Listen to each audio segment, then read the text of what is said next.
filsafat ilmu, kan kemarin saya ceritakan sama Anda bahwa kenapa ilmu itu tumbuh, kenapa ilmu itu berkembang, itu karena ada dialektika.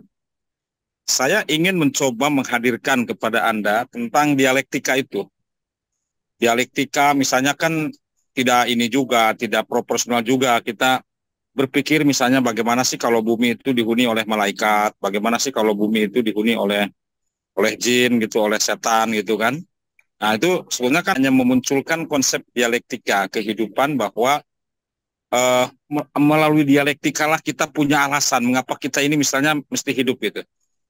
Nah kita lambat sekali mengalami kemajuan dalam hidup karena kita tidak punya alasan mengapa kita ini hidup gitu. Anda misalnya jadi dosen gitu ya, kenapa sih Anda udah usia 40 belum profesor juga misalnya? Udah usia 40 profesor aja enggak. Usia 50 profesor aja enggak. Apa sih sebenarnya? Ya karena kita tidak pernah punya alasan mengapa kita ini jadi dosen gitu. Dan alasan itu muncul karena ada dialektika.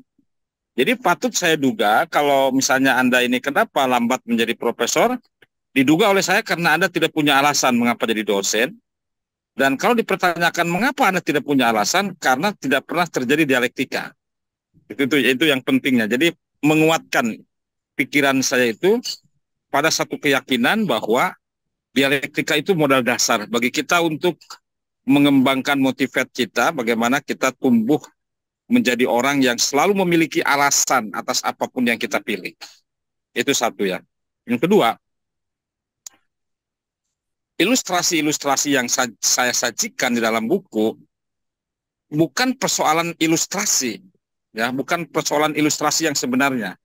Jadi persoalan sebenarnya tidak terdapat pada Illustrate, tetapi persoalan yang sesungguhnya terdapat pada satu sikap pandang kita bahwa ada hal-hal yang seharusnya kita pikirkan ternyata tidak kita pikirkan. Karena itu, maka pertumbuhan dan perkembangan ilmu pengetahuan yang kedua didorong karena ada pikiran. Nah, seringkali kita menganggap bahwa yang tumbuh di sekitar kita, yang berkembang di sekitar kita, yang terjadi di sekitar kita itu terjadi dengan sendirinya. Nah, karena dianggap terjadi dengan sendirinya, itu tidak membawa efek bagi kita untuk melihat itu sebagai satu persoalan yang harus kita renungkan. Padahal sesuatu yang terjadi dengan diri kita itu tidak ada yang kebetulan kan? Karena tidak ada yang kebetulan, maka konsepnya harus berujung, tadi kawan-kawan ngobrol, harus berujung pada satu konsep robana maholak tahada batila subhanaka pakina ada benar. Tidak ada sesuatu yang sia-sia yang diciptakan Tuhan di muka bumi ini. Semua adalah bermanfaat dan mengandung nilai manfaat bagi kehidupan kita semua. Itu yang kedua. Yang ketiga, saudara-saudara, kita seringkali melihat bahwa ada soal-soal yang exactly, seolah-olah sudah pasti, sudah qot'i. Itu tidak boleh dipikirkan. Gitu kan, tidak boleh dipikirkan. Sepanjang ruang berpikir Anda dibatasi, maka sepanjang itu pula pikiran Anda menjadi terbatas. Dan karena ruang berpikir kita itu terbatas, maka kita tidak akan pernah bisa menghasilkan apapun. Karena kita sudah memblok pikiran-pikiran kita, bahwa ada ranah di mana kita itu, di mana pikiran-pikiran kita dibatasi ruang lingkupnya pada sesuatu, meskipun yang membatasi itu juga adalah hasil produk berpikir orang, bukan terhadap pikiran kita sendiri. Nah, ini membahayakan juga. Ini yang dibongkar. Jadi, semua hal bisa dipikirkan sampai saya membuat semacam illustrate bagaimana misalnya kalau saudara Alun itu, ya, Alun itu mohon maaf ya, misalnya kita semua ini manusia itu mirip binatang misalnya gitu ya. Maka konsep gambaran tentang Tuhan yang jamal tuh itu pasti akan seperti bentuk binatang yang hebat gitu. Gitu loh.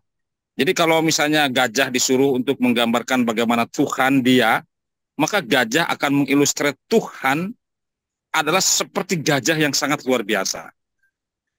Itu kan.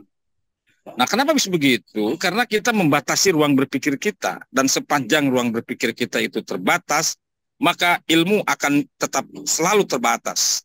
Karena itu saya menyuguhkan informasi-informasi yang informasi itu sesungguhnya melawan kerangka berpikir dasar lama kita.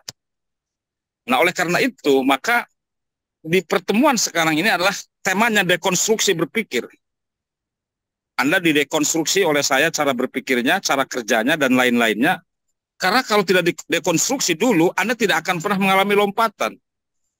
Jadi kuantum itu, lompatan itu hanya akan bisa kita peroleh kalau kita mengalami lompatan.